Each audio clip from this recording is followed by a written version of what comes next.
Hey Jaclynators, welcome back to my channel. In today's video, I'm going to be discussing some travel hacks. Okay, but before I get into the video, if you guys aren't already subscribed, make sure you hit the red subscribe button, turn on post notifications, give this video a big thumbs up, and tell me in the comments if you've ever traveled anywhere before, or if you have, like, what was your favorite place. Right, let us begin. So specifically today I'm going to be talking about long haul carry-on must-haves. Now I have some of the items I'm going to be talking about with me today. I don't have them all. So the first item is a pen. Now the reason why I want to take this is because you have the two, what are they called? I want to say ID cards, but I don't know if that's the correct name. Something like that, I can't remember. But when you're on the plane and when you're going through security in a new country, and any other paperwork, anything else that you might want to do. They're also just fun because then you can just draw, and why wouldn't you want to do that, you know what I mean? The next thing is a notebook. So I have one here. This is one that is like a bit big really. You might want to take something that's smaller, but if you have the room, then definitely just a notebook. Once again, it's something where you can like write down any important things. Next thing is or playing cards. You can use these at your destination, maybe at night when you're just relaxing in the hotel room. You can use these on the plane with the tray table down, whatever. They're just really fun, honestly. And I know when I go on my long haul flight next year, I'm bringing myself some cards. So next thing is your travel documents, and that is super important. You're not going anywhere without your travel documents. Always have things like your passport, any identification on you.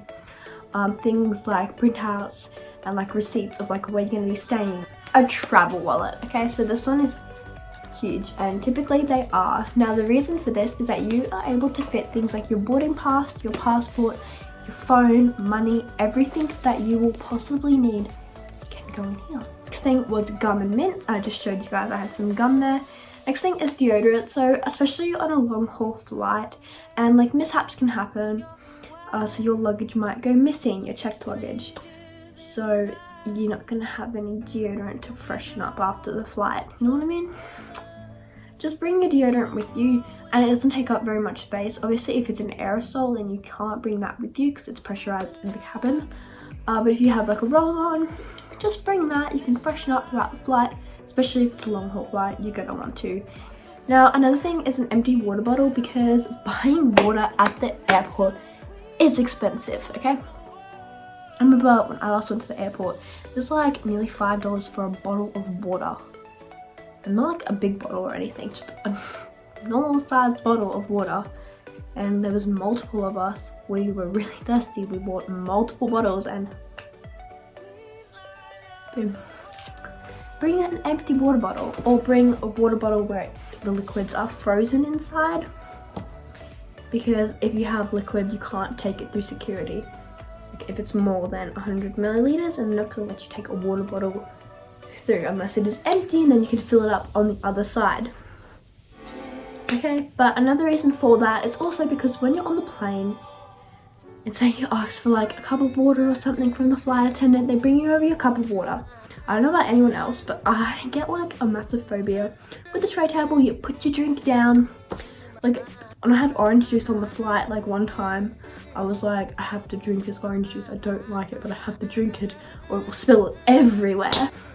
It didn't spill, but like my phobia, like it's kind of a stupid phobia, but like my fear is it's just going to spill and then you're just stuck there.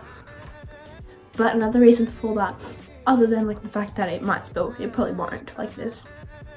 It's not very likely that it will spill. But in case it does, you have that. But also, if you want to save your drink for later, if you don't want to like bother the flight attendant throughout the flight as much, then you have your water bottle. You can just take it out. Good. Okay, the next thing is any medications. So just be careful with this. Again, make sure you pull them out at security. Make sure you explain everything that you have to have these. If you have anything from your doctor, that helps as well. Just check your airline restrictions, everything like that. Okay, so the next thing is some antibacterial wipes, and then with that, a hand sanitizer. The reason for this is, first of all, you're on the plane for a long time. Saves you from going up and like back and forth to to go to like that little tiny restroom where there's usually like a lineup or whatever, just to wash your hands because you want to do something or you want to eat.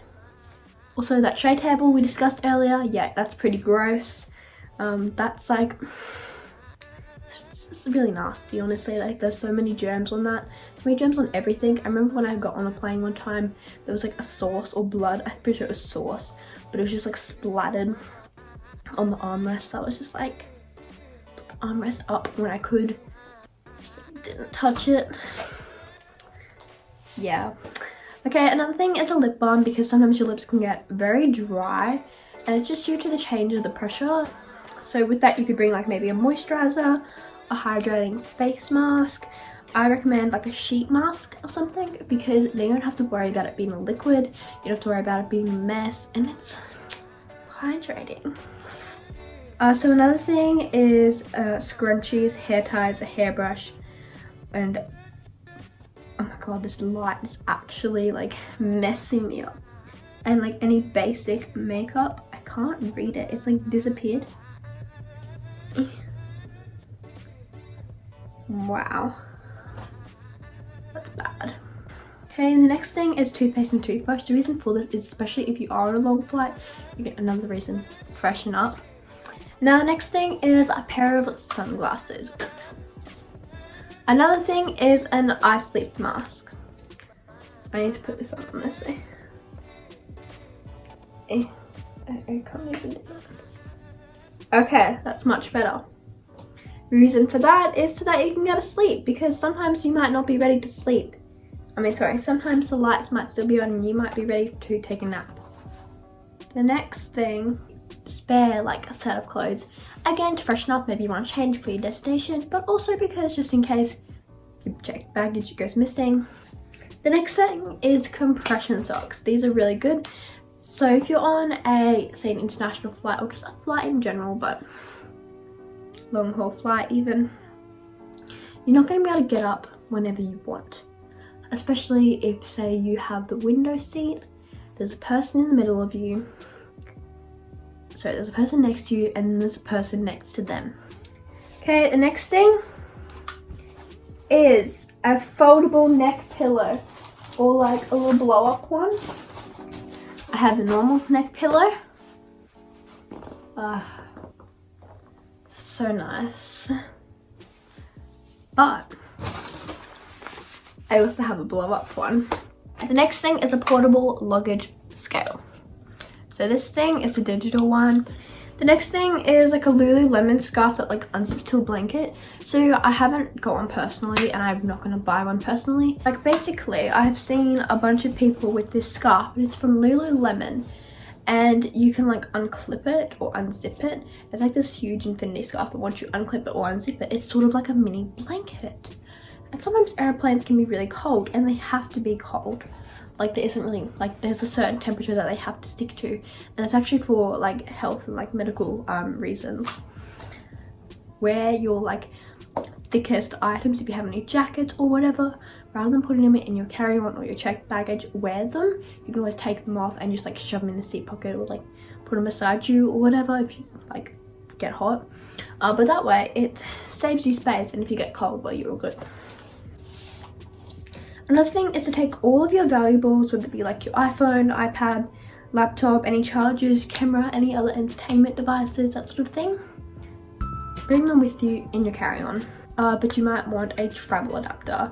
I recommend getting like an international one, so it has different sides suitable for different locations. So that way if you are going to Europe and then you come to the US and then you go to Australia, they're all different, okay? So if you just get a universal travel adapter, that's what they're called. The thing is power banks, so you can't take, I was about to say titanium, but like I don't know if that makes any sense for it to be made out of titanium. I don't know, but there's like lithium. Is it lithium? It might be lithium. I don't know, there's something that you can't actually take on like the plane in the cabin area. It's either lithium or titanium. Pretty sure it's lithium, that makes more sense. But they're like the power banks. but all other ones are fine. You can take them up. Another thing with that, with like the travel adapter, a power board, because that way you only have to take one. You can plug your travel adapter into the wall, then plug in your power board into that travel adapter, and you suddenly have 4 or 2, whatever one you bought, whatever, or even like 6 different like charging spaces, and you saved money. You didn't have to buy 6 different adapters. You might only need 3, but that's saving you money. Okay, another thing is like earphones, or say noise cancelling headphones. Just earphones are fine. Some airlines give you them. It depends on the duration of your flight and like who you are flying with. I've gotten them before, but then I've flown so many times that I actually haven't received them. So that is everything on the list of things that I recommend bringing or considering bringing on your next trip with you. If you guys like this video, then make sure you give it a big thumbs up. Tell me in the comments if you've ever been like overseas before, if you've ever traveled anywhere, what's your favorite place, if you bring any of these products or items with you. And yeah. Alright guys, I'll see you in my next one. Bye.